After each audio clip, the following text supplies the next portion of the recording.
So ito, bumili ako ng dumbbell para dito na ako mag-gym sa bahay. So bawat isang ito, 10 kg. Ito, 10 kg. So 20 kg all in all. Sa Timo ko to binili. Yun. Kasi yung gym dito sobrang mahal. Ang gym dito sa pound ay umabot ng 35 pounds per month. Kwentahin natin sa Philippine money para may idea kayo. So yung gym dito monthly is 2,800 pesos sa Philippine peso.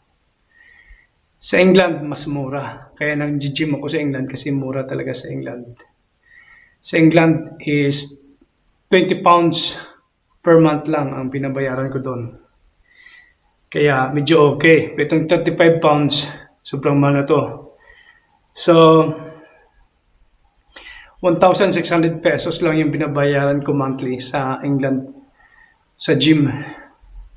Kaya sabi ko kaya na, ang gagawin ko na lang, instead na magbabayad ng monthly sa gym ng 2,800 pesos, yung monthly ibibili ko na lang ng equipment ko ng gym hanggang sa makabuo ako ng gym. So, inuna ko itong binili. Dumbbell. Ganda oh. Yan, ito. Para at least hindi ko na kailangan pumunta ng gym at magbayad. Kasi sobrang mahal. At plus bus, pamasahe pa ng bus. Kaya mamamahalan ko talaga. Anyway, so unti-untiin ko yung gym equipment ko para makabuo. Kaso lang yung plano ko sana na gym location, yung gym na area doon sa baba, sa basement, ay ginawa na naming bagong cellar. Doon namin inilipat lahat ng pagkain, yung mga kumpot na pagkain. Kasi nga yung kotse ni Milan, yung bago, doon nilagay sa lumang cellar. Bubuwagin yun. So okay lang, at least nakapag-umpisa na akong makabili ng dumbbell dito sa Temo. Temo yan, order ko sa Temo. Mura lang, 30 pounds, mga 2,000 pesos. Ganun. 2,000 pesos yung dumbbell na yan. So, at least makapag-start na ako kasi talagang lumubo ako dito. Gaya nga ng sabi ko, yung unang dating ko dito, August 2024, ay mga 72 kilograms lang ako. Ngayon, nasa 85 kilograms ako. So, kailangan ulit magpa-sexy tayo para sa kalusugan. Hindi lang para sa atin, para sa pamilya. Alam niyo naman, kailangan pa tayo ng pamilya. Kasi pag magkakasakit ka, ako gaya ngayon, ubo ako ng ubo. Para akong mahika, kailangan talaga tamang exercise, tamang diet. Okay? Pansamantala, temporarily, ito, maganda din to, yung bench na nabili ni Hana. 1, 2, 3, 4, 5, 6, 7, 8, 9, 10. Yan. Tapos dito, I just need a rubber mat. So, baka mabagsak ko tong dumbbell. So, temporarily, this is going to be my place here. I'm gonna clean up all those mess over there. All the things there. And I'm gonna put this one. So, I'm gonna buy more equipment. More equipment. Like what? Monthly. Mostly season. Heavier. Because this is only like 10. 10, this is 20. Wait, let me try that. Can I try? Oh, you're gonna break your... Ta-da! This is too heavy for you. Ali, But that... okay, try. Okay, 3 kilograms. Okay. Yeah, try. Come on. Okay. Listen, come on. Try. But this is just 3. This is like... No, dumbbell, chest workout. Like for example, this is lateral. Like this is For like, shoulder. For the swimmer, what is good exercise for the swimmer? It should not be straight. Your arm should be a little bit bent. Okay, bend is harder. And then a little bit like Neil, bend your knee. Copy me, ah. This is just 3 kilograms. It's okay, just a demo. Wow. Yeah. Like that, yes. Oh. Yeah. Can I try? Just please. Oh my goodness, Pinkay, be careful. If you injure yourself, it's not a joke, Pinkay. Do not ever. This one is hard. No. That's 10 kilogram, baby.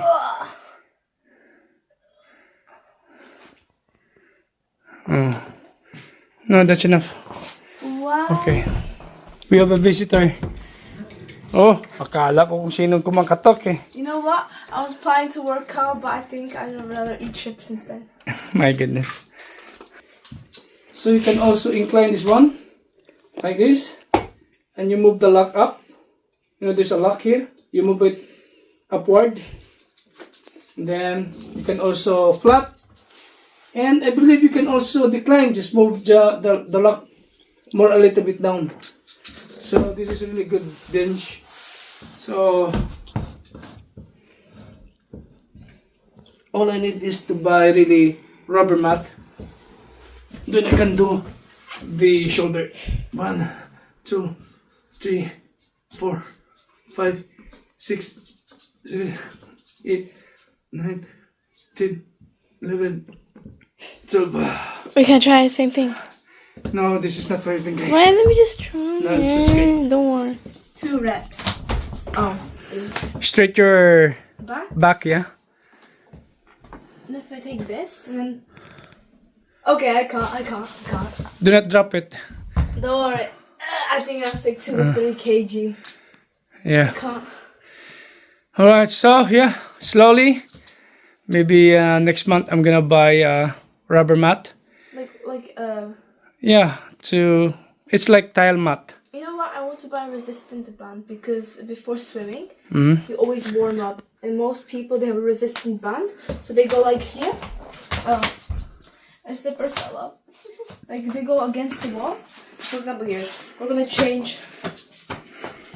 We're cleaning, but Yeah. like for example, like this. They have a band and they go like that. Okay. Right, so pinapakita ko lang sa inyo yung nabili ko na. So, unti-untiin. So, how are you, Pinkay? She just arrived from school. How are you? Good. How's everything at school? A test from geography. Any other subjects? You mean test? Yeah. No? Okay. Yeah, I'm gonna put away these dumbbells and I will tell mommy. Okay, good. I'm so happy. Dito sana maganda magpatayo ng mini gym, oh. Kaya lang, unexpectedly talagang nalipat yung seller dito, yung baka ng pagkain. Pumayag na nun si Hana sa akin eh. Kaya lang, ito sana talagang plano ko. Ito na pinturahan na to. Kung nakita nyo ito dati, maitim to rito dahil sa cool. Diba? May napinturahan na ng bago. Pati yung sahig, oh, napinturahan na. Kaya nilipat lahat ni Milan dito yung kanyang equipments, oh. So, pwede din dito. Kakausapin ko siya na kung pwede ako sa gitna. Kailang palaging nagtatrabaho rito si Milan. So, tingnan natin kung anong maganda. Palagay ko hindi na papayag si Hana kasi nagtatrabaho rito palagi si Milan. No? Marami siyang ginagawa rito. Si Helen, gusto din ni Helen dito gym. Mini gym. Sabi ko nga kahit na ako na lang ang paunti-unting bibili ng mga gym equipments. So gusto kasi ni Helen din yung makapag-exercise sa gym. Kaya lang to, unexpected nga, nakabili si Milan ng malaking kotse. Kaya nilipat to rito. Dito dati sa pardahan to ng maliit na kotse. Ngayon dito na nalipat lahat. Tapos ko lang mag-exercise. Ayos. So, nag-exercise ako. Dumating naman si Hana. Kauwi niya lang. So tired. My eyes. Take a nap. But it's 6:45. Yeah. I need to put the drops in my eyes. Tingnan nyo, 6:45 na ng gabi. Pero may araw pa rin. Ganito talaga sa Europe. Pag pa-summer na. Yan. Marinig mo na yung mga ibon. Yan. So, time to take shower. So anyway, again, pinapasalamatan ko yung mga nagbigay ngayon ng super thanks. Lubos talaga akong nagpapasalamat sa inyo. Hindi ko akalain na yung pagmamahal nyo sa amin ay pinaparating nyo sa pamamagitan ng monetary. So, nais kong bagitin yung bagong nagbigay, Sir Landos. Salamat po sir sa super thanks. At si April Bakulod. Ma'am, salamat po sa inyong super thanks. Salamat po. From Canada ito. At si Dage. I don't know how to pronounce it. Dage or what. I think Dage. Salamat din sir sa super thanks na patuloy niyong pinagkakaloob. And of course, pangalawang beses na si Sir Abner nagbigay sa amin, si Abner Esteban. Sir, salamat po sa super thanks. At kami po ay lubos na nagpapasalamat sa inyong pagmamahal sa amin. At sa pamamagitan nito ay pinaparamdam nyo sa amin na talagang yung inyong pagmamahal ay pinaparating nyo sa amin. So, again, si Sofia nasa baba. Siguro nagpa-practice ng kanyang piano. Si Hana naman ito karating lang. Ako katapos lang mag-exercise. So, yan lang muna ngayong araw ito. At again, thank you. At see you next time.